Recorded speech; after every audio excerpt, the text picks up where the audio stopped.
Justice Atul Sreedharan का transfer क्यों किया गया, इस विषय पर आज हम बात करेंगे। साथ ही ये भी समझेंगे कि भारत में जातिवाद पर प्रहार करने पर क्या होता है, समाज को एकजुट करने पर किस किस को मिर्ची लगती है, और साथ ही अगर कोई जज जातिवादी घटनाओं पर खुद संज्ञान ले और गैर संवैधानिक घटनाओं पर कड़ी कार्रवाई करे तो क्या होता है, ये जानना बहुत जरूरी है।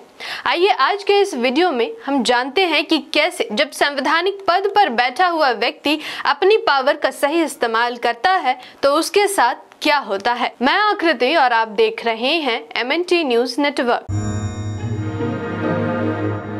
हाल ही में मध्य प्रदेश उच्च न्यायालय जबलपुर ने दमोह जिले के सतारिया गांव में हुई चौंकाने वाली जातिगत अपमान की घटना का संज्ञान लिया, जहां एक ओबीसी वर्ग से आने वाले व्यक्ति को उच्च जाति के व्यक्ति के पैर धोने और उस पानी को पीने के लिए मजबूर किया गया था, जिस पर जस्टिस अतुल श्रीधरन ने स्वतः संज्ञान लेते हुए गंभीर टिप्पणी की। जस्टिस अतुल श्रीधरन और जस्टिस प्रदीप मित्तल की बेंच ने कहा कि देश में जातिगत विद्वेष की घटनाएं तेजी से बढ़ती जा रही है। हर जाति अपनी पहचान को लेकर अत्यधिक सचेत हो गई है, जिससे जातिगत हिंसा की घटनाएं बढ़ रही है। कोर्ट ने कहा कि लोग खुद को ब्राह्मण, क्षत्रिय, वैश्य और शूद्र कहकर आपस में लड़ रहे हैं, जिससे समाज का अस्तित्व खतरे में पड़ सकता है।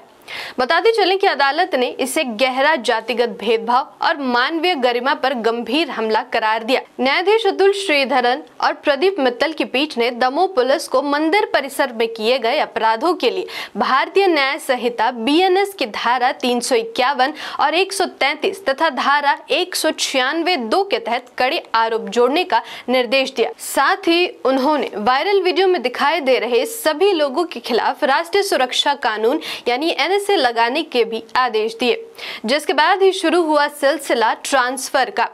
इस फैसले के बाद RSS और भाजपा में डर का माहौल है। मनुवादी मानसिकता वाली पार्टी को डर था कि कहीं जज साहब की ईमानदारी के कारण उनकी जमी जमाई व्यवस्था न हिल जाए। फिर क्या था, 14 अक्टूबर 2025 को मुख्य न्यायाधीश BR गवई की अध्यक्षता वाले कोलेजियम की इस बैठक ने खुले तौर पर स्वीकार कर लिया कि इस न्यायिक पीठ ने किसी जज के तबादले को लेकर केंद्र सरकार के आग्रह पर अपना निर्णय बदला है।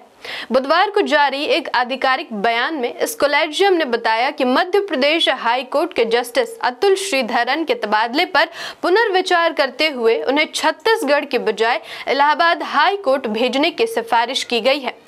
आइए आपको इस रणनीति के पीछे की असलियत बताते हैं। दरअसल इस फैसले से पहले जस्टिस अतुल श्रीधरन का ट्रांसफर छत्तीसगढ़ हाई कोर्ट में हो चुका था, लेकिन यह बात बीजेपी सरकार को रास नहीं आई और खुद केंद्र सरकार ने सिफारिश किया कि जस्टिस अतुल श्रीधरन का ट्रांसफर छत्तीसगढ़ के बजाय इलाहाबाद किया जाए। इसके पीछे की सच्चाई यह है कि अगर जस्टिस अतुल श्रीधरन का ट्रांसफर मध्य प्रदेश में हो गया रहता तो वो सेकेंड मोस्ट हाईएस्ट जज होते, लेकिन अब तो उनका ट्रांसफर इलाहाबाद में हो चुका है, तो वो 7वें नंबर के हाईएस्ट जज की श्रेणी में आएंगे और उनके प्रमोशन में बाधा भी हो सकती है।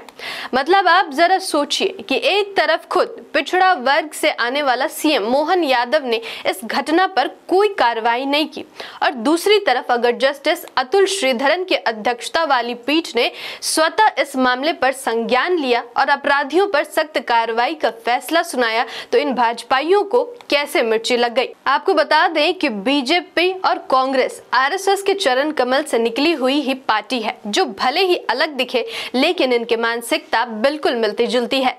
इस सरकार के कार्यकाल में उसे हर एक व्यक्ति बिल्कुल उसी तरह चाहिए जैसे ढोलक की ताल पर नाचता हुआ बंदर।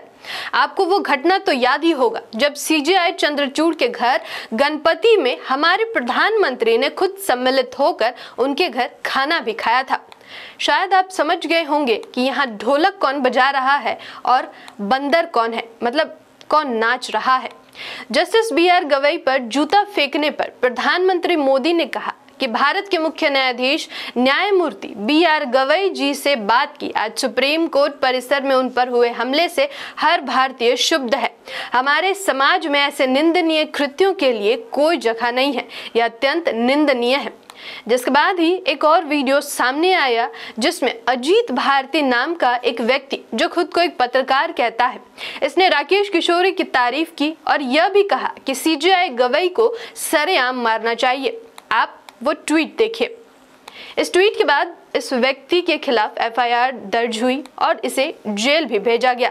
लेकिन फिर क्या, भाजपा के राष्ट्रीय प्रवक्ता पहुंच गए इनकी जमानत करवाने। एक तरफ हमारे प्रधानमंत्री जो खुद पिछड़ा वर्ग से आते हैं, वो सीजेआई के इस जूता फेंकने वाली घटना को निंदनीय कहते हैं, और दूसरी तरफ सीजेआई पर अभद्र टिप्पणी करने वाले व्यक्ति को भाजपा के राष्ट्रीय प्रवक्ता स्वयं जमानत दिलवाने पहुंच जाते हैं। हालिया घटना से आप समझ ही गए होंगे कि भारत में जातिवाद की जड़ें कितनी गहरी है और न चाहते हुए भी इस दलदल में भारत का पिछड़ा वर्ग कितनी बुरी तरह फंसा हुआ है। ऐसी ही और वीडियोस हम आपके लिए लेकर आएंगे। MNT से जुड़े रहें, चैनल को सब्सक्राइब करें, वीडियो को लाइक करें। साथ ही इस वीडियो पर आपकी क्या राय है हमें कमेंट बॉक्स में जरूर बताएं। धन्यवाद। जय भीम, जय मूल्यवासी, जय संविधान, जय भारत।